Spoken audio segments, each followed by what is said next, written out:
देश सुजलाम सुफलाम झाला पाहिजे, हा देश सर्वोत्तम देश झाला पाहिजे, या देशातल्या सामान्य माणसाच्या आशा आकांक्षा पूर्ण झाल्या पाहिजे, माझा आम मुंबईकर हा सुखी झाला पाहिजे, याकरता हे मतदान आहे.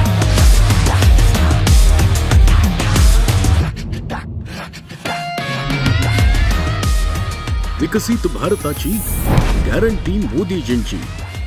कमळाचे बटन दाबा आणि भाजपाला विजयी करा.